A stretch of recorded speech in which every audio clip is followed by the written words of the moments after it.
Prabowo?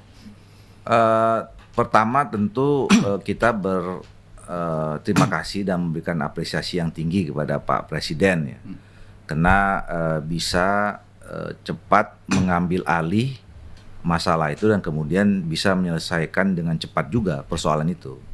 Karena pada saat ketika isu itu muncul, komentar pertama saya waktu itu adalah bahwa pemerintah pusat harus segera mengambil alih masalah ini. Walaupun waktu itu saya bilang mendorong Menteri Dalam Negeri harus membuat mediasi pertemuan antara dua gubernur minimal, ya, Gubernur Sumatera Utara dan Gubernur Aceh. Plus kalau misalnya ada bupatinya ya Bupati Tapanuli Tengah dengan Bupati Aceh Singkil. Nah, kenapa waktu itu saya mendorong itu? Karena pertama isu tapal batas ini menjadi isu yang sensitif sebetulnya, ya, bukan hanya di Aceh dan Sumut pada seluruh Indonesia. Pengalaman saya selama 5 tahun kemarin jadi Ketua Komisi 2, ada beberapa daerah yang bahkan sampai menimbulkan korban jiwa. Misalnya sengketa tapal batas antara kampung satu dengan kampung, itu kalau dibiarkan berlarut, itu akhirnya melibatkan masyarakat, massa melawan massa, tawuran, konflik, muncul korban jiwa. Itu sensitif yang pertama. Sensitif yang kedua, ini berkaitan dengan soal masyarakat Aceh. Sensitif yang kedua, kan kita sama-sama tahu, kita nggak bisa juga pungkiri bahwa masyarakat Aceh ini punya sejarah yang tidak baik hubungannya dengan pemerintah pusat. Mereka juga sudah punya trauma lah kira-kira begitu ya. Jadi jangan dibiarkan berlama. Dan memang waktu itu saya sudah mendapatkan banyak informasi, baik dari teman-teman yang ada di Sumatera Utara maupun yang ada di teman-teman di Aceh ya. Jadi mereka memang sudah mulai teriak-teriak kembali mengulangi memori kita yang masa lalu ya. Udah bicara tentang Aceh Merdeka, terus kemudian udah mau memasang bendera GAM gitu ya. Nah, bahkan lebih jauh lagi, mereka mendapatkan informasi sudah ada pihak-pihak asing yang masuk, sudah membangun komunikasi yang mereka mengatakan bahwa udah kalau kalian tidak diperlakukan seperti ini dengan pemerintah pusat, ya sudah gabung sama kami lagi saja gitu. Nah, jadi memang waktu itu situasinya menurut saya sangat sensitif dan berbahaya kalau memang dibiarkan. Nah, yang kedua, waktu itu saya mendorong supaya mediasi itu melakukan rekonsiliasi data. Saya kira memang Menteri Dalam Negeri harus menjelaskan, bukan hanya menjelaskan ke publik, tapi juga kepada dua belah pihak itu apa dasar baik pertimbangan, kemudian kenapa pada saat itu kemudian Kementerian Dalam Negeri dalam SK-nya itu memutuskan bahwa 4 pulau itu masuk ke Sumatera Utara. Nah, sekaligus di situ kalau misalnya ada yang keberatan, tentu pemerintah Aceh yang berkeberatan. Mereka juga harus bawa data. Ya, jadi data-data yang mereka punya itu harus rekonsiliasi. Nah, kalau kemudian memang data yang dimiliki oleh pemerintah lebih kuat, ya, maka kemudian keputusan itu diteruskan. Tapi kalau kemudian data itu nanti ternyata secara historis, secara hukum, secara administrasi dan politik sosial lebih kuat yang dimiliki oleh pemerintah Aceh, ya dikembalikan yang 4 itu. Karena toh selama ini juga taunya kita 4 pulau itu berada di wilayah Aceh. Nah, jadi sekali lagi tentu kita berterima kasih karena mungkin juga Pak Prabowo melihat bahwa ini bukan lagi hanya soal 2 provinsi ini saja, tapi ini sudah bicara tentang soal masalah integrasi negara kita ya. Sensitivitasnya sudah cukup tinggi. Jadi tentu kita terima kasih. Tapi kenapa masalah tersebut sempat muncul ya Bang Doli ya? Karena kan tadi Bang Doli bilang itu sebenarnya sudah lama menjadi perhatian pemerintah, tapi kemudian tiba-tiba boom begitu ya, Pak Mendagri itu menetapkan 4 pulau itu menjadi wilayah Aceh sehingga menimbulkan panas dalam situasi politiknya memanas gitu. Ya sebenarnya kalau dari segi aturan ya tidak ada yang dilanggar. Saya kalau bicara tentang soal kemarin review evaluasi kemajuan kenapa itu bisa terjadi, sebenarnya ini masalah komunikasi saja. Pertama saya bilang bicara tentang aturan, ya eh, kalau bicara tentang tapal batas, itu harusnya dimulai dari penetapan sebuah provinsi, sebuah kabupaten atau kota terbentuk. Karena dalam Undang-Undang Dasar 45 itu mengatakan pembentukan satu provinsi, satu kabupaten, dan satu kota itu harus berdasarkan satu undang-undang.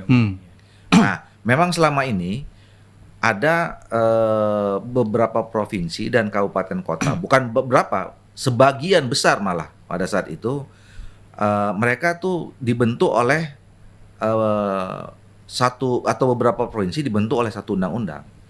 Kabupaten kota juga begitu. Nah, makanya waktu zaman saya jadi ketua Komisi 2 itu kita rapihkan. Ya, ada 20 provinsi yang waktu kita ketemukan, mereka itu terdiri dari cuma 4 atau 5 undang-undang saja. Padahal 20 provinsi itu harusnya kan 20 undang-undang. Betul. Jadi disatukan ya undang-undang. Disatukan. Dan waktu itu alas hukumnya itu bukan Undang-Undang Dasar 45 tapi Undang-Undang RIS. Gitu. Oke. Itu aneh kan? Nah, termasuk 256 kabupaten kota. Nah, makanya waktu itu kami mengambil inisiatif bicara tentang pemerintah, kita rapihkan. Nah, alhamdulillah 20 provinsi kemarin selesai waktu zaman kami di Komisi 2. Terus ada 160 yang udah selesai. Sisanya sekitar 100 kabupaten kota sekarang sedang dilanjutkan oleh teman-teman Komisi 2 yang sekarang. Nah, di dalam undang-undang itu seharusnya sudah ada bicara tentang batas wilayah.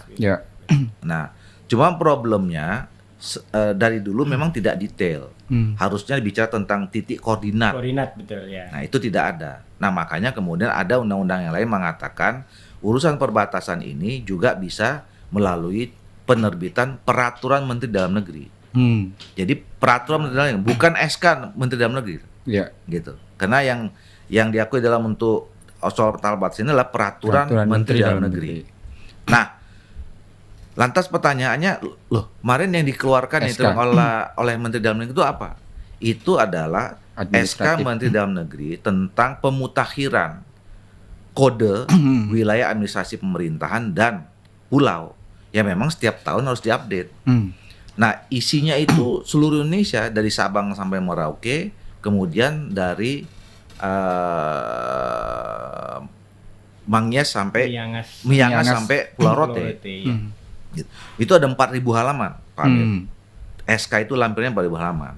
Nah, lantas kami waktu itu tanya, kok tiba-tiba, nah memang peraturan Menteri Dalam Negeri tentang tapal batas itu salah satu pertimbangannya adalah soal SK pemutakhiran kode ini. Ini tiap tahun nih diupdate.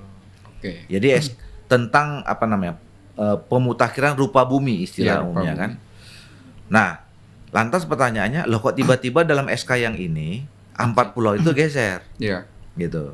Nah, saya dapat penjelasan dari Menteri Dalam Negeri langsung karena waktu itu kita diskusi. Jadi pertama, menurut pandangan Menteri Dalam Negeri, Kementerian Dalam Negeri pada saat itu, jadi ini mulai dari sejarahnya bahwa betul memang tahun 1992 itu ada kesepakatan antara dua gubernur, antara Ibrahim Hasan waktu itu dengan Gubernur Aceh dan kemudian Raja Idil Siregar Gubernur Sumatera Utara, yang isinya adalah menyatakan 4 pulau itu berada di wilayah Aceh. Dan yang menjadi saksi tanda tangannya itu adalah Menteri Dalam Negeri waktu itu Pak Rudini. Tapi alasan Kementerian Dalam Negeri, mereka sampai waktu itu ya waktu penjelasan itu mereka tidak dapat kopinya. Tidak dapat aslinya, cuman kopinya saja. Nah, lampirannya pun itu batas wilayahnya itu hanya melampirkan batas darat. Kalau batas lautnya itu pakai garis putus-putus. Nah, yang menurut pendapat tim dari Kementerian Dalam Negeri itu mengatakan bahwa itu masih membingungkan. Apakah putus-putus itu baru sementara, ya? Atau apakah putus-putus itu masih konflik atau apa gitu. Makanya mereka menganggap data itu perlu diklarifikasi. Nah, kemudian tahun 2007, nah ini yang menurut dasar mereka menjadi 2007, Gubernur waktu itu Gubernur Aceh Irwandi Yusuf mengirimkan surat permohonan penetapan tapal batas Aceh termasuk Sumatera Utara yang tidak memasukkan 4 pulau itu. Ini menurut informasi dari Mendagri. Jadi Irwan Yusuf dulu pernah Irwandi. mengirimkan, tapi nggak masuk 4 itu. Nah, di tahun yang sama, Gubernur Sumatera Utara mengajukan juga surat yang sama, memasukkan 4 pulau itu ke Sumatera Utara. Oh. Nah, kemudian di tahun 2017, waktu gubernurnya Nova, dia kirim surat lagi.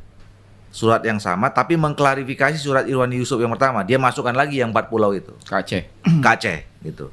Nah, jadi memang ada semacam apa namanya ya, Administrasi. lomba-lombaan data lah, kira-kira gitu ya. Nah, yang kemudian perlu diklarifikasi. Nah, makanya waktu itu saya menyayangkan harusnya kalau kemudian masih ada perdebatan seperti itu, harus dispute begitu, sebaiknya tidak usah diomongkan ke publik. Itu yang saya katakan perlunya komunikasi. Harusnya dudukkan dulu. Dudukkan dulu. Kalau memang belum selesai, ya ini dikup dulu. Gitu, jangan di ini tuh. Nah, jadi itu sebetulnya. Nah, maka oleh karena itu saya mendorong terjadi rekonsiliasi data. Nah, pada akhirnya muncullah keputusan itu yang saya yakin tadi dasarnya itu pasti bicara tentang secara historis. Ini termasuk juga putusan Helsinki dan macam-macam itu yang 1992. Terus kemudian surat-surat dari para gubernur tadi itu ya, secara hukum, secara politik dan secara sosial. Ini yang saya kira juga kemarin menjadi dasar pada akhirnya kenapa kesimpulannya kemudian yang 4 pulau tadi itu tetap berada di wilayah Aceh. Kalau kita lihat keputusan Mendagri sebelum kemudian Pak Prabowo mengambil keputusan, Mendagri kan bukan orang yang bodoh ya, gitu. Dia profesor, dia mantan Kapolri, begitu kan. Tapi tiba-tiba dia mengeluarkan keputusan yang katakanlah memicu konflik, begitu, sengketa antar pulau. Bang Doli lihat ada motif lain di balik itu, gitu kan? Ya, saya sih sebenarnya tidak mau masuk ke sana ya. Kan banyak kemudian spekulasi spekulasi yang berkembang bahwa apa karena gubernur Sumatera Utara sekarang menantunya Pak Jokowi, geng Solo, kan kira-kira begitu ya. Terus kemudian apakah karena memang ternyata di dalam 4 pulau itu ada sumber daya migas yang luar biasa gitu ya. Walaupun yang soal kedua ini saya mengatakan selama ini yang saya temukan ya, kalau ada dispute atau konflik sengketa tapal batas itu bukan soal politik, pasti soal ekonomi. Pasti di daerah itu atau pas di perbatasan itu di dalamnya atau di atasnya ada sumber daya alam gitu. Itu pasti. Nah, dan macam-macam yang lain tambahan tentang spekulasi orang gitu. Tapi ya tadi saya katakan saya sih tidak berusaha menghindar masuk dari sana karena lebih bagus pendekatan kita pendekatan institusional konstitusional saja gitu ya, berdasarkan peraturan dan segala macam. Karena tadi saya kira kan Pak Mendagri kita bukan orang kemarin sore kira-kira gitu kan, ya punya pengalaman Menteri Dalam Negeri sudah 1 periode full dan segala macam gitu. Nah, jadi yang penting buat saya masalahnya udah selesai gitu dan selesainya didudukkan pada tempat yang seharusnya kira-kira begitu. Oke, terakhir dari saya sebelum saya lempar ke Mas Bambang. Pasca keputusan Presiden Prabowo tersebut, banyak tuntutan publik agar Presiden Prabowo mereshuffle Pak Mendagri. Bang Doli sepakat? Ya gini, kalau soal reshuffle itu yang saya katakan ya, pembentukan, penggantian, terus kemudian pembubaran kabinet itu hak prerogatifnya presiden. Ya. Jadi kapan, kenapa, apa dasarnya, dan siapa yang mau diganti itu semuanya berada di tangan presiden, termasuk dimulai dari penilaian. Nah, Kalau misalnya soal kinerja, soal performance gitu ya, ini kan semua menteri pasti semuanya melakukan yang terbaik lah. Saya yakin itu nggak ada orang yang diberi tanggung jawab dia tidak melakukan tanggung jawab itu secara baik, secara penuh tanggung jawab dan seterusnya gitu loh. Nah tapi apakah perform atau tidak itu kan tergantung yang memberikan amanah itu presiden. Oke. Dan semuanya dalam dalam mengejar tanggung jawab dan berbuat yang sebaik-baiknya itu kan tentu ada plus minus. Ya. Yang plus minus itu bisa dinilai siapa saja. Ada orang si A menganggap plus tapi bagi yang lain dianggap minus. Ada sesuatu yang dianggap minus tempat orang lain plus. Nah tapi kan persoalannya sekarang yang menilai itu presiden. Plus minusnya itu ya presiden yang tahu. Oke. Jadi kalau mau apakah kemudian dengan kejadian ini kalau dinilai misalnya ini ada kekeliruan segala macam, ya itu kembali kepada Pak Presiden. Apakah kalau disebut kekeliruan ya, kalau sekali lagi disebut kekeliruan, apakah itu bisa menjadi penilaian yang atau catatan yang buruk atau tidak itu tergantung Pak Presiden. Sekali lagi sebentar ya Mas Bambang, ini Boleh, saya boleh, mau teruskan. ngejar itu. Jadi apa? Kalau tadi kan penilaian presiden, begitu Bang Doli ya. Nah sekarang penilaian Bang Doli sebagai mantan Ketua Komisi 2, kalau misalnya kita kasih skala misalnya 1 sampai 10, berapa sih penilaian Saya Pak tadi Mendagri? mengatakan masalahnya kalau soal apakah itu melanggar aturan, nggak ada aturan yang dilanggar. Yang kedua, apakah Kementerian Dalam Negeri salah mengambil mengeluarkan kebijakan itu? Nggak salah dalam mengambil kebijakan itu, karena memang ada dasarnya. Dan SK itu SK Menteri itu memang seharusnya dikeluarkan sebagai sebuah kebijakan Kementerian Dalam Negeri setiap tahun gitu. Nah, cuma saya katakan tadi, ini soalnya komunikasi saja. Harusnya kalau kemudian masih terjadi dispute gitu di dalam, itu jangan dulu dibuka gitu kan, sehingga kan ini kan kemarin ramenya, untung aja nih kemarin kan Gubernur Sumatera Utara yang datangin Gubernur Aceh, nawarin kerjasama gitu. Nah saya pernah tanya, jadi salah dong Gubernur Sumatera Utara? Nggak salah juga, karena dia dapat informasi bahwa ada SK yang mengatakan 4 pulau itu di Sumatera Utara. Kemudian malah dia berniat baik. Kalau gitu sama-sama aja. Nah, sejak itu kan kemudian rame kan? Ya. Kemudian rame dan kemudian Mendagri menjelaskan betul bahwa 4 pulau itu sekarang ada di Sumatera Utara. Makin rame lagi kan kira-kira gitu. Oke, saya kira soal 4 pulau tadi selesai. Nah, selanjutnya kita bahas soal 43 pulau yang bersengketa, yang masih bersengketa berdasarkan informasi dari Kemendagri. Mas Bambang kira-kira lanjut. Iya, menarik ini diskusi kita dengan Bang Doli yang memang sangat menguasai bidangnya ya Bang Amir ya. Iya, betul. Kita lihat bahwa kasus yang terjadi di Aceh dan Sumatera Utara ini kan bisa dibilang ini adalah gunung es ya, yang dilihat permukaannya. Sebetulnya konflik di bawah mungkin lebih banyak dari itu. Tadi Bang Doli sudah menyampaikan bahwa konflik itu bukan soal kedaulatan, tapi ini lebih banyak dipicu oleh soal-soal ekonomi yang latar belakanginya begitu. Nah, saya ingin mempertajam soal ini. Kan tadi sudah kita bahas bahwa di Aceh, di pulau-pulau yang dipersengketakan itu ada indikasi ada sumber daya migas yang besar di situ.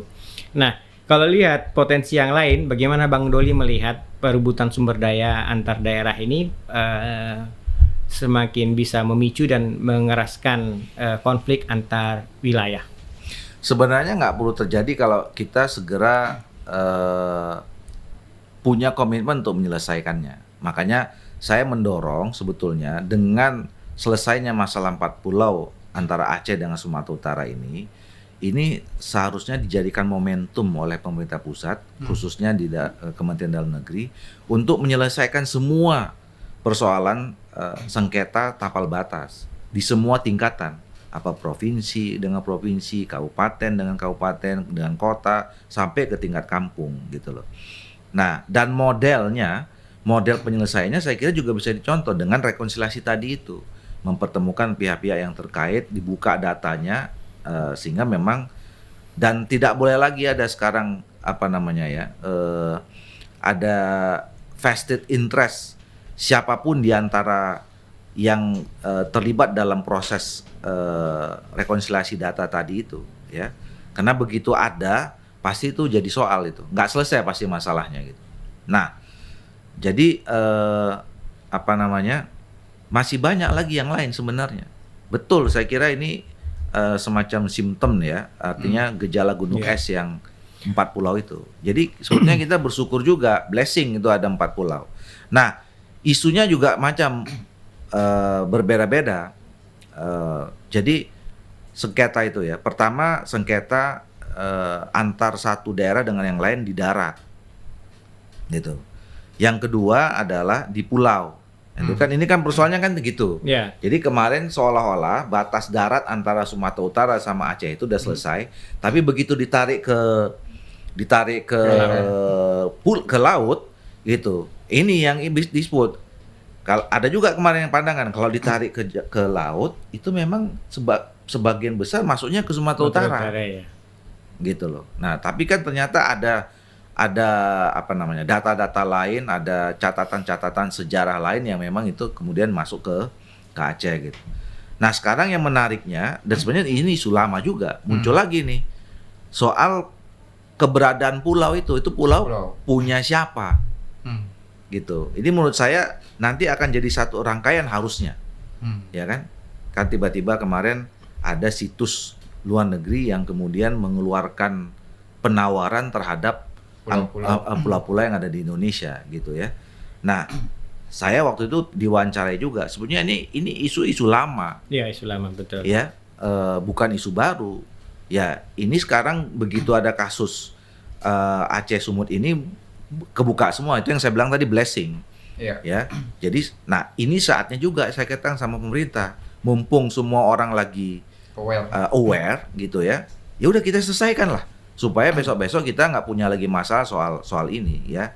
Apalagi kan ini kan apa ya, harusnya sudah masalah yang sudah tuntas sejak lama sebetulnya harusnya sebagai negara besar ya. Sudah berapa puluh tahun, hampir atau ini kita 80 tahun, harusnya soal sengketa-sengketa itu kan udah selesai dari awal harusnya. Iya. Nah, kenapa saya katakan soal lama? Saya punya pengalaman 2010, saya udah cerita juga waktu itu di salah satu media TV. Saya waktu itu punya kegiatan sebagai ketua umum KNPI, datang ke 3 tempat ya, termasuk ke NTT, khususnya di Labuan Bajo. Kita datang ke satu pulau waktu itu, kemudian diusirnya sama pemuda setempat. Lah kita protes dong, ya ini kenapa diusir? Dia bilang ini sudah ada yang punya adalah warga negara Inggris. Gitu. Akhirnya kita kena anak muda merasa bahwa ini adalah Indonesia, tanah kita gitu kan. Kita cari cara gimana caranya masuk jebol gitu, masuk muter tempat. Akhirnya ketemu tuh sama orang Inggris. Dia marah, ya kan? Kenapa kalian masuk sini? Saya bilang ini punya kami. Dia bilang gitu. Ya kan, akhirnya diajak sambil minum teh. Dia ceritain, ya ini saya udah lama gitu. Saya menikahi orang setempat gitu ya. Ini saya udah bangun instalasi macam-macam, udah instalasi air dan segala macam itu. Dan di sekitar sini udah punya banyak. Dia bilang itu orang Spanyol, itu orang ini, dia bilang begitu. Saya tanya nih, terus Bapak izin dari mana? Nah, disebutkan waktu itu dari pemerintah daerah. Nah, pulang dari sana saya sampaikan, ada waktu itu senior-senior kami di Golkar ya, yang waktu itu mau posisinya jadi Menko, jadi menteri segala macam itu. Kami sampaikan, ya cuman sampaikan, tapi waktu itu mungkin karena memang isunya masih belum fokus ini, ya. tidak di ini gitu. Nah, jadi sebenarnya, nah apalagi kemarin saya di panel dengan ada Kiara, nah mereka organisasi yang memang pesisir macam-macam itu. Nah, mereka punya data. Nah, makanya saya kira isu itu sekarang harus kita masukkan tadi itu. Jadi penyelesaiannya di 3 level. Perbatasan di darat, tadi semua tingkatan, provinsi, kabupaten, kota sampai ke kampung. Kemudian perbatasan di laut. Dan yang 3 adalah pulau-pulau ini gimana statusnya. Gitu ya. Terutama pulau terluar nih yang sekarang banyak sekali isu tentang soal tadi nggak punya kita lagi, siapa yang ngelola, siapa yang punya, betul. gitu. Nah ini kan tadi isu tentang sumber daya antara satu wilayah dengan wilayah lain ya, karena memang kalau ditemukan misalnya cadangan migas yang besar di wilayah tersebut, kan memang yang berhak atas sumber daya tersebut selain pemerintah pusat kan pemerintah provinsi dan kabupaten yang ada di dalam provinsi tersebut kan. Otomatis kalau misalnya betul di 4 pulau yang dimiliki oleh Aceh tersebut ada cadangan migas, maka tentu yang akan diuntungkan adalah Aceh, gitu kan. Meskipun Sumatera Utara berdekatan dengan situ, tapi tentu dia tidak akan mendapatkan jatah seperti itu. Tapi saya ingin melihat bahwa konflik-konflik soal sumber daya ini juga salah satunya berakar pada banyaknya rasa ketidakpuasan daerah terhadap pusat atas pembagian kue ekonomi yang lebih adil begitu. Apakah Bang Doli juga melihat hal seperti ini di daerah? Ya sebenarnya tadi kalau soal sumber masalah tabel batas itu sebagian besar betul soal adanya sumber daya ekonomi di dalam tepat di lokus tentang sengketa itu gitu. Walaupun ada alasan-alasan yang lain gitu ya. Nah bahkan misalnya ada di Jambi itu ya, nggak tahu saya apakah sudah selesai apa tidak. Itu kalau dibelah kayak begini dari atas, itu dapatnya sebelah antara barat sama timur, ya barat sama timur gitu. Nah makanya kemarin cara penyelesaiannya yang nggak dapat itu minta diginiin, gitu kan, supaya yang pas produk bagi dua, kira-kira begitu, gitu kan. Nah saya nggak tahu yang wilayah yang kayak gitu itu udah selesai apa belum kemarin itu. Nah tapi sebenarnya tentu masing-masing daerah itu berharap mereka punya sumber daya yang cukup ya untuk membangun daerahnya. Saya kira itu suatu yang wajar saja. Nah makanya ketika mereka tahu di daerah itu, di daerah mereka ada potensi yang kemudian pindah ke tempat yang lain, ya wajar aja mereka marah juga gitu ya. Nah kalau pertanyaannya adalah apakah itu juga ditambahi ya, kemarahan mereka itu ditambahi dengan masih adanya ketidakadilan ya, pembagian antara sumber daya atau keuangan pusat dengan daerah. Sebetulnya sih kita udah jauh lebih bagus sekarang ya, pengaturan tentang pembagian bagi hasil ya terhadap potensi satu daerah yang kemudian dikelola dan tanggung jawab oleh pusat, kemudian dibagi lagi sama daerah gitu. Nah, cuman mungkin ya memang harus ada ya kalau ditemukan yang baru-baru gitu ya seperti itu, tentu pasti ada pembicaraan ulang yang diharapkan oleh teman-teman daerah sebetulnya. Ya oke lah kalau ada kemarin kesepakatan atau kemudian ada regulasi tentang pembagian bagi hasil sumber daya alam yang kami miliki sekarang itu sekian, tapi kalau kemudian ada penemuan lagi, boleh nggak kemudian ini kita buat aturan baru, kesepakatan baru, mungkin penambahan porsi ke daerahnya lebih besar ya. Karena memang mungkin mereka merasakan juga sebetulnya pembangunan di daerah itu selama ini kan masih sangat tergantung ya dengan anggaran pusat. Betul. Gitu. Nah, saya sering juga menemukan banyak aspirasi dari teman-teman daerah seperti itu yang mungkin ke depan patut juga dipertimbangkan oleh pemerintah pusat. Iya, salah satunya Bang Doli ini yang kita lihat di media kemarin yang ramai kan Gubernur Sulawesi Tengah ya, yang menyampaikan bahwa daerah kami di Morowali ini diacak-acak, kami sendiri nggak bisa masuk ke situ. Yang kita dapatkan cuma sekian miliar, padahal potensi yang digali dari sana sekian triliun. Nah ini kan sebetulnya bisa menjadi bibit-bibit rasa ketidakpercayaan terhadap pemerintah pusat begitu.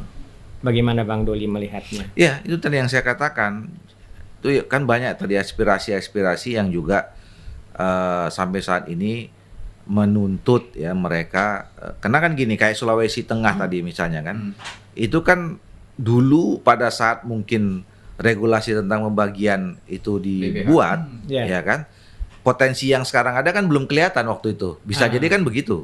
Nikel ini kan baru berapa tahun ini? 10 tahun terakhir. 10 tahun Iya, 10 terakhir tahun aja. terakhir, Iya ya. kan? Sementara kita bicara tentang soal pembagian bagi hasil itu kan mulai dari bicara tentang migas, bicara Iya. tentang batu bara yang segala macam itu sebelum adanya nikel gitu. Nah, itu yang saya katakan tadi. Mungkin pemerintah pusat perlu juga mendapatkan memperhatikan aspirasi seperti yang disampaikan oleh gubernur tadi terhadap potensi-potensi sumber daya baru yang mereka meminta supaya ini ada katakanlah kesepakatan baru, ada aturan baru tentang pembagian itu. Nah, tapi yang paling penting juga adalah itu semua nanti harus diikuti dengan soal pengawasannya gitu ya.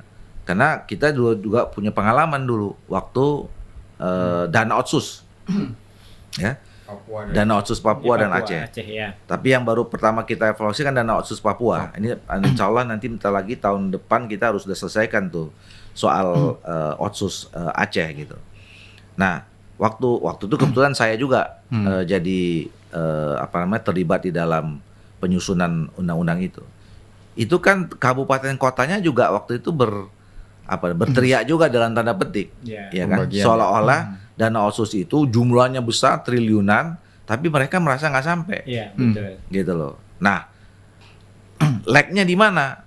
Nah, kan itu mereka mengatakan itu di provinsi, gitu. Nah, makanya sekarang waktu itu sudah kita dana bantuan dana otsus itu juga harus berdasarkan ada prioritas program yang utama dan kemudian harus juga bisa punya trickle down ke kabupaten kota dan itu porsi-porsinya udah diatur gitu.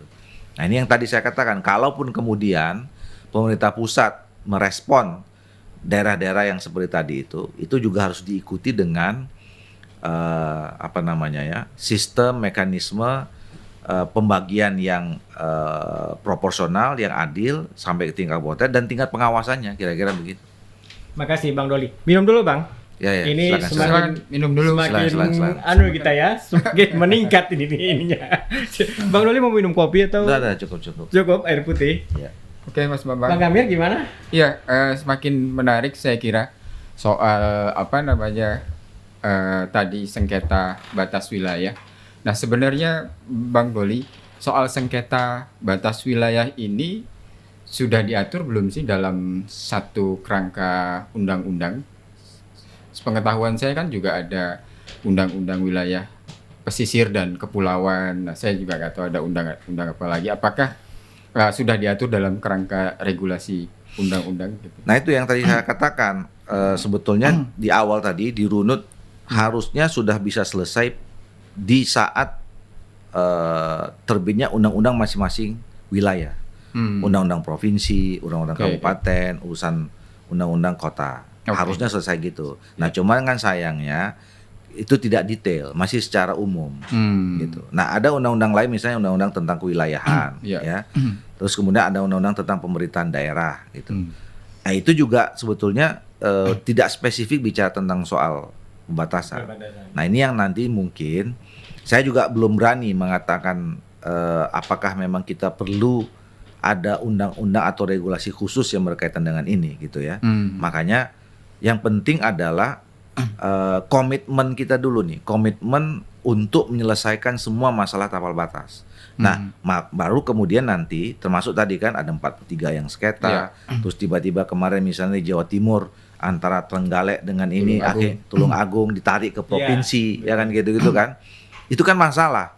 Nah, kita punya komitmen nggak pemerintah dan kemudian bersama DPR punya komitmen untuk menyelesaikan itu dulu yang paling penting. Baru nanti kita lihat untuk menyelesaikan masalah-masalah itu regulasi yang kita punya ini sudah cukup atau tidak. Nah, kalau misalnya memang perlu secara khusus ada regulasi lagi untuk menyelesaikan masalah bahasa itu, ya udah kita nanti bahas levelnya di mana. Apa perlu pertama revisi undang-undang mana yang mau direvisi. Yang kedua misalnya bentuk undang-undang apa yang mau kita buat. Atau memang cukup selesai misalnya di peraturan pemerintah, nah itu kira-kira gitu. Wamendagri Pak Bima Arya kan bilang ada 43 ya sengketa wilayah, yang terbanyak itu di Jawa Timur begitu. Nah, selama di Jawa Timur itu hampir 11 tahun nggak selesai sengketa wilayah tersebut. Nah, waktu Bang Doli jadi ketua Komisi 2, apakah proses pengawasan itu tidak terjadi atau bagaimana? Terjadi, cuman begini, kadang-kadang masing-masing daerah itu juga apa ya? Mungkin urgensinya ya, urgensi mereka untuk menyelesaikan masalah itu juga tidak tidak merasa urgent gitu ya. Oke. Saya salah satu contoh, saya waktu itu pernah ngumpulin 4 gubernur di Sulawesi gitu.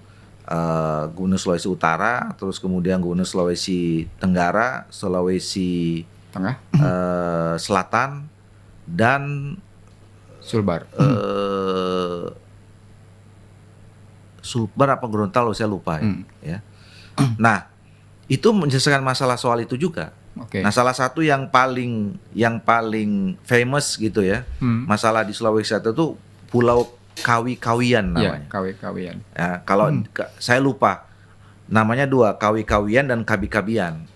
Mana yang kalau Sulawesi Selatan Kawi-Kawian kalau nggak salah. Tapi kalau ke Sulawesi Tenggara jadi Kabi-Kabian. Atau sebaliknya, saya lupa. Nah, itu sampai sekarang belum selesai ternyata. Saya waktu itu tanya sama Mendagri, Pak itu kalau saya belum. Loh kenapa? Ya memang mungkin mereka nggak melanjutkan soal penyelesaian itu. Nah, jadi nah itu salah satu contoh. Saya belum punya data yang terbaru. Nah, Pulau Kawi-Kawian itu kan sepertinya tidak punya potensi sumber daya yang besar. Masalahnya cuma masalah kependudukan aja, sama sejarah. Dulu misalnya ada orang Sulawesi Selatan merasa, oh itu orang tua kami di sana, kok tiba-tiba dicaplak ini, gitu loh. Di daerah Takabonerate ya? Saya nggak tahu Di persis. selatan itu yang lebih dekat ke Gitu. Sulawesi Tenggara, tetapi secara etnis lebih Ya. banyak dihuni oleh orang-orang Ya. dari Sulawesi Selatan. Nah, yang kayak gitu-gitu Ya, itu sepertinya atensi wilayah untuk menyelesaikannya nggak terlalu ini, gitu. Oke. Makanya tadi saya katakan ini kan muncul lagi ketika Ya. ada 4 pulau itu, ya. Walaupun kita nggak tahu nih motifnya, misalnya tiba-tiba di Jawa Barat, di Jawa Timur itu kenapa itu dimunculkan. Nah kemarin saya juga dapat pernyataan dari Gubernur Bangka Belitung yang ya, ada 4 Kepri pulau itu. masuk jadi Kepri segala Iya, macam iya, itu iya, kan. betul. Nah, jadi ini yang menurut saya ini momentum, harus kita jadikan momentum kan menyelesaikan masalah, semua masalah itu terlepas ada motif apapun, gitu loh. Sehingga nanti pada saat kita kan nggak tahu nih, kita belum tahu juga di dalamnya itu ada apa, Iya. entah kapan ditemukan, Iya. entah tahu besok misalnya 5 tahun lagi akan datang ternyata di situ ada uranium lah macam-macam kan jadi ribut kan nanti. Nah, tapi sebelum itu terjadi lebih bagus kita selesaikan dulu semuanya, fix batas-batas itu. Nah, kalau Komisi 2 ini melihatnya seperti apa? Maksud saya Balek ini melihatnya Bang Doli seperti apa? Apakah ada usulan untuk pembuat regulasi sebagai tata cara penyelesaian konflik sengketa? Iya, Apa itu yang batasan? tadi saya katakan, lebih baik kita mungkin ya pemerintah memulai dengan Rakornas mungkin ya, rapat Oke. koordinasi nasional semua provinsi, semua kabupaten, kota gitu ya.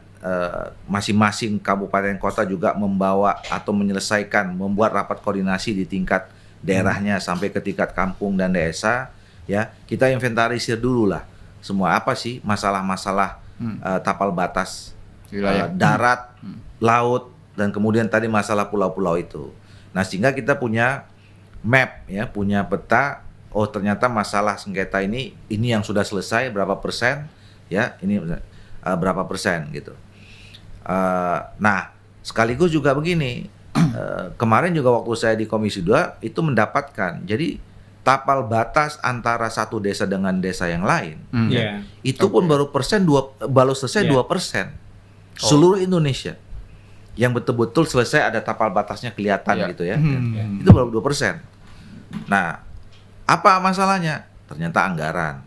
Gitu kan? Anggaran. Ternyata membuat tapal batas itu mengukur dulu, Iya, betul. pakai drone lah apa segala macam, terus dipasang itu memerlukan biaya. Makanya cuma 2%. Coba bayangin aja, kita punya berapa puluh ribu desa, Hmm. ya kan, baru selesai cuma 2%. Waktu itu saya nggak tahu, mudah-mudahan udah nambah gitu.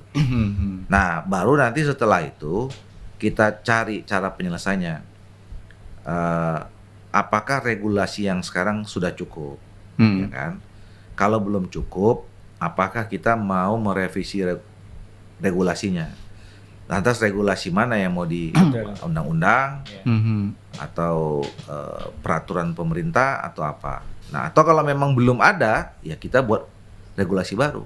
Tinggal pilih juga di level mana kita membuat undang-undang. Saya kira itu langkah-langkahnya yang sebetulnya harus kita selesaikan dengan cepat.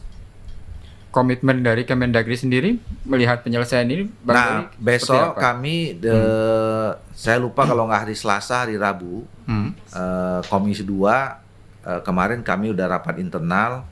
Saya mengusulkan, termasuk yang mengusulkan untuk mengundang membuat rapat kerja dengan tema ini. Oke. Ya, Dengan tema ini kalau nggak salah sudah dijadwalkan hari Selasa atau Rabu, saya lupa, antara 2 hari itu kita akan undang Mendagri, undang Menteri ATR BPN untuk mendiskusikan tentang tadi yang kita ceritakan pada hari ini. Termasuk juga barangkali yang perlu jadi perhatian pemerintah dan Komisi 2 itu soal kasus-kasus yang sekarang sedang marak juga, sedang dibilang Bang Doli tadi. Penjualan pulau tadi ya? Iya, betul. Jadi itu makanya ada ATR BPN kita undang, termasuk gubernur seluruh Indonesia. Jadi nanti di rapat kerja itu kita undang juga gubernur, walaupun via Zoom, tapi yang kita undang fisik itu Menteri Dalam Negeri dan Menteri ATR BPN. Nah, kalau sejauh pengalaman Bang Doli soal penjualan pulau secara ilegal ini, itu apa sih sebenarnya yang menjadi kelemahannya sehingga kemudian ada kasus-kasus seperti itu? Nah, saya belum tahu ya, belum mencari detail itu kewenangannya ke siapa ya. Apakah ATR BPN, apakah KKP, gitu kan? Karena kalau kita lihat soal pemfungsian pulau itu peraturannya ada peraturan Menteri KKP yang katanya cuma 70%. 70% boleh dikelola oleh swasta, 30% ke pemerintah gitu kan. Nah, dan itu payungnya apa gitu, itu yang sekarang sedang kita cari ya. Dia di undang-undang mana itu, peraturan menteri itu keluar seperti itu. Dan kalaupun kemudian ada yang menjual, nah itu dasarnya apa, ini yang sekarang nanti kita mau, karena soal jual menjual ini kan perlu ada data yang lebih akurat lagi. Betul. Ya kan, kalau bapak-bapak masih ingat, itu kan beberapa setahun yang lalu mungkin ya, kita juga pernah tuh dengar ada kepala desa di Pulau Seribu yang jual pulau juga tuh. Gitu. Nah, tapi akhirnya kan waktu itu ketahuan, dibilang diklarifikasi, akhirnya selesai gitu. Kita nggak tahu tuh waktu itu siapa yang beli, kenapa orang itu bisa beli, kenapa kepala desa bisa jual, kan gitu. Nah, ini yang nanti kita harus cari lebih detail lagi. Ya, kasus penjualan pulau ini yang lagi ramai sekarang nih, kalau saya baca-baca itu yang di Sumbawa itu ya, di NTB itu ya. Pulau Panjang ya. Pulau Panjang Ya. itu ya. Itu. Oke. Silakan Mas Bambang. Sebetulnya memang di luar yang sulit Pulau Panjang ini memang banyak sekali ya kasus-kasus di mana pulau-pulau itu dijual. Nah, tetapi memang masalahnya juga di kita ini ada satu kelemahan di mana belum seluruh pulau itu sudah terpetakan, diberi nama dan jelas kepemilikannya, begitu Bang Doli ya. Bagaimana nih ini kan tadinya tanggung jawab Badan Informasi Geospasial ya yang melakukan pemetaan ini. Nah, di dalam ini Bang Doli bagaimana ini? Nah, itu yang tadi saya katakan kenapa ini harus jadi momentum, karena tadi itu Menteri Dalam Negeri kan sudah mengeluarkan SK Menteri Dalam Negeri terkait dengan rupa bumi itu. Iya. Itu kan soal pengkodean. Iya. Makanya itu yang nanti kita harus verifikasi apakah semua ya wilayah administrasi pemerintahan dan pulau di Indonesia ini betul-betul sudah terkode atau tidak, sudah dikasih kode apa tidak. Nah, kalau sudah dikasih kode, dia berada di mana, siapa yang tanggung jawab, ya wilayah pemerintahan daerah mana yang masuk ke dalam itu gitu. Nah, itu yang saya katakan tadi, ini jangan didinginkan, mumpung lagi hangat nih sekarang, ya. Jadi soal rupa bumi itu bisa menyelesaikan bukan hanya sekedar soal tapal batas, tapi juga soal keberadaan pulau-pulau kita tadi itu. Gitu. Jadi Jadi memang kita mulai dari situ aja. betul. Dan saya kira memang krusial ya soal pulau-pulau karena begitu banyaknya ini Bang Amir ya. Ya. Pulau-pulau kita tuh banyak sekali ya. Hmm.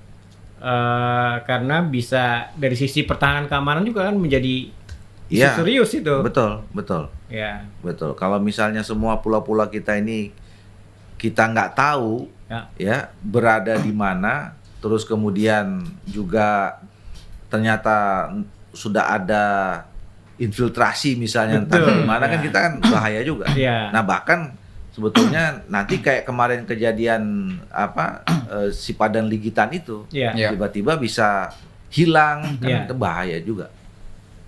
Iya. Itu satu hal yang saya kira penting buat kita ya. Dan Bang Doli pasti sudah memperingatkan ini ya kepada Mendagri ya. Ya, besok formalnya kami akan sampaikan lagi secara resmi di rapat kerja di Komisi 2 besok. Hari Selasa atau Rabu saya lupa. Gitu. Siap Bang. Sejauh ini Bang Doli lihat sebagai anggota DPR yang juga pernah jadi mantan ketua Komisi 2, koordinasi antara Menteri ATR BPN, lantas juga Mendagri begitu. Terus kalau menyangkut kepulauan dengan KKP itu sudah terjalin dengan baik nggak sih? Terkoordinasi dengan baik nggak sih untuk persoalan sengketa batas wilayah ini? Nah, ini kan isu baru sebetulnya. Ya, dengan 4 pulau ini kan bukan isu baru. Kita baru aware, ya, ternyata ada masalah yang bukan hanya menjadi tanggung jawab satu kementerian saja, tetapi juga menjadi kementerian yang lain. Ya. Karena kan kalau tadi pertanyaan 3 menteri ini kan sebetulnya punya tupoksi yang Berbeda ya. berbeda-beda, Betul. gitu loh. Tetapi ternyata dengan kasus ini mereka harus koordinasi kan gitu loh. Iya. Nah, kan tadi saya ambil contoh tadi, kalau misalnya batas darat, ternyata kalau ditarik ke laut bisa beda. Iya. Nah, kalau di darat mungkin selama ini koordinasinya dengan ATR BPN. Tapi kalau ke laut ternyata kan dengan Menteri KKP. gitu Betul, loh. betul. Yang mungkin selama ini kalau nggak ada kasus, ya mungkin tidak ada koordinasi kan, Iya, betul. gitu loh. Jadi kita belum bisa menilai sejauh ini seperti apa, karena memang ini relatif dalam tanda petik dibilang case baru yang bisa melibatkan lintas kementerian, kira-kira gitu. Pada waktu kemarin menjadi ketua Komisi 2 belum pernah menghadirkan 3 kementerian ini dalam satu Belum. forum gitu ya. Belum, karena pertama ya kalau pernah dihadirkan cuman hanya Menteri Dalam Negeri sama Menteri ATR BPN, tapi dengan isu yang lain. Dengan isu yang lain, dan memang ini mitra kami. Kalau KKP kan bukan mitra Komisi 2. Jadi biasanya kalau di DPR itu, kalau sudah misalnya ada kasus lintas seperti itu nanti menjadi joint session. Joint session dengan komisi yang lain ya. Dengan komisi yang lain dipimpin oleh atau diinisiasi oleh pimpinan DPR. Gitu. Tapi kalau rapat-rapat kerja biasa kita harus dengan mitra masing-masing. Jadi kalaupun isunya nanti bergeser ke ini, ya nanti teman-teman komisi lain yang nanya ke menteri mitranya, kira-kira gitu. Jadi yang kalau di kami kan cuman ATR, BPN dan Menteri Dalam Negeri. Kalau KKP itu mitranya Komisi 4. Oke. Lagi kehutanan juga mungkin masuk juga di sini ya. Mungkin ke hutan, ya Nggak terlalu. kalau hutan sih nggak terlalu ya, itu kan soal potensi ekonominya ya. Karena Nah, itu lain lagi tuh nanti di Komisi 4, Komisi 4 sekarang.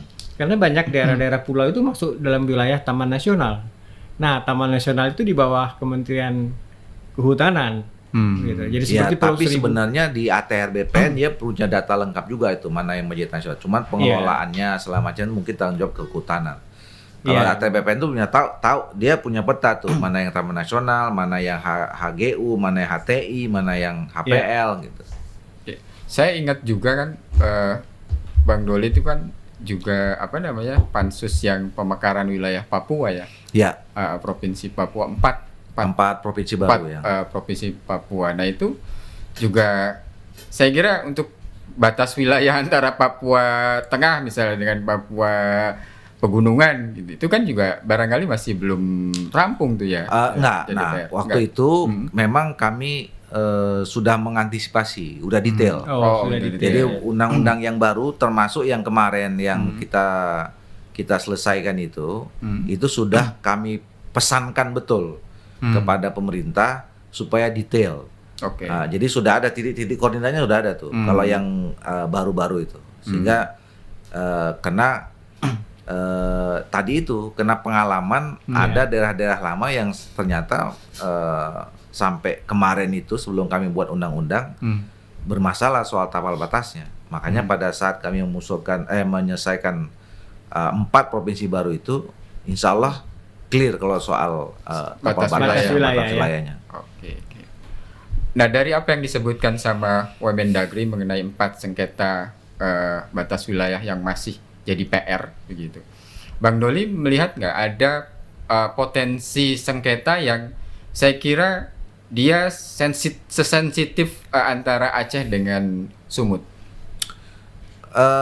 Saya kira dengan pengalaman kemarin ya di Aceh dan Sumut, artinya itu masalah yang tingkat sensitifnya agak tinggi dan kemudian bisa melibatkan kemana-mana, melibatkan ke bawah, ke vertikal, ke masyarakat gitu ya, keluar juga bisa mengundang pihak asing gitu ya. Itu saja bisa diselesaikan dengan baik ya oleh pemerintah pusat dengan diambil alihnya oleh Pak Presiden. Nah, itu saya kira juga nanti di daerah-daerah yang lain dengan model yang sama bisa kita selesaikan. Ya, jadi saya optimis kalau selama kita punya komitmen ya, komitmen untuk menyelesaikan, meninggalkan semua nih vested kita hanya sekedar hanya semata untuk bisa menyelesaikan tapal batas supaya tidak lagi punya masalah apapun di masa yang akan datang. Tidak ada yang rumit menurut saya, pasti bisa kita selesaikan semua. Oke, Mas Bambang? Iya, saya kira cukup ya. Ini luar biasa ini pertemuan kita dengan Bang Doli, dan kita sangat beruntung ya Bang Amir ya. Ya. Bisa bertemu dengan narasumber yang kompeten ya. Dan memang pengalaman untuk mengenai persoalan dalam negeri. Betul. Tapi sebelum ditutup, barangkali saya ingin meminta Bang Doli untuk closing statement soal pelajaran apa sih yang kita bisa ambil dari sengketa 4 pulau antara Aceh dan Sumatera Utara, serta PR yang masih harus dikerjakan oleh pemerintah mengenai 43 sengketa batas wilayah yang memang masih jadi pekerjaan rumah. Ya, pertama pelajarannya adalah bahwa masalah ini nggak boleh kita biarkan terus-menerus. Ya, nggak selesai hari ini, walaupun tidak ada apa-apa, pasti satu saat akan menjadi bom waktu juga. Satu saat akan meledak gitu ya. Jadi oleh karena itu ya, kalau setiap ada masalah kita harus cepatkan selesai. Ya, selesaikan dengan cepat. Jangan dibiarkan berlama-lama. Satu. Yang kedua, komunikasi, terutama komunikasi politik itu penting.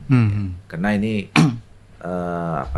bicara tentang soal kepentingan banyak orang ya. Jadi kalau salah kita mengkomunikasikannya, ada orang atau pihak yang terganggu kepentingannya, maka itu bisa menimbulkan masalah baru gitu. Nah, yang ketiga ya, kita harus konsisten terhadap aturan ya. Aturan regulasi yang selama ini kita buat gitu. Artinya law enforcement-nya harus kuat ya. Nah, kalau 3 hal ini kita bisa pegang, insya Allah masalah apapun termasuk masalah penyelesaian soal tapal batas ini dengan tidak waktu yang terlalu lama bisa kita cepat selesaikan.